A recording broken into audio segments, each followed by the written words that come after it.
மூலிகைச் செடியான துளசியை சர்வரோக நிவாரணி என்பார்கள். இதற்கு ஆன்மீக மகத்துவமும் இருப்பதாக புராணங்கள் கூறுகின்றன. மனித உடலின் ராஜ உறுப்புகளான இதயம், நுரையீரல், மூளை, ஈரல் மற்றும் சிறுநீரகம் போன்றவற்றை பாதுகாத்து வலிமையாக்கி செயல்பட வைக்கும் அற்புத சக்தி படைத்தது துளசி. தினமும் 5 முதல் 10 துளசி இலைகளுடன் 2-3 மிளகு சேர்த்து மென்று சாப்பிட்டு வெதுவெதுப்பான நீர் அருந்தி வந்தால் கொலஸ்ட்ரால் கரைவதோடு இரத்த அழுத்தம் கட்டுப்பாட்டுக்குள் வரும். கூடவே நுரையீரலில் சளி, இருமல் சேராது, சுவாசம் சீராகும், கல்லீரல் சிதையாகாமல் செயல்படும், மூளையின் செல்கள் புத்துணர்ச்சி பெற்று செயல்படும்.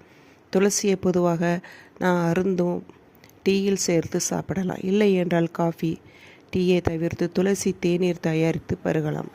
துளசி இலைகளை பறித்து 1 டம்ளர் நீர் விட்டு கொதிக்க வைத்து வடிகட்டி பால், சர்க்கரை, சிறிதளவு ஏலக்காய் தூள், சுக்குத்தூள் சேர்க்க வேண்டும். தேவைப்பட்டால் தண்ணீர், சீரகம், சோம்பு அதாவது பெருஞ்சீரகம் ஆகியவற்றை சுவைக்கு ஏற்ப சேர்த்து வாரத்தில் 1-2 நாட்கள் சாப்பிட்டு வந்தால் நோய்கள் வரும் முன் தடுத்து கொள்ளலாம்.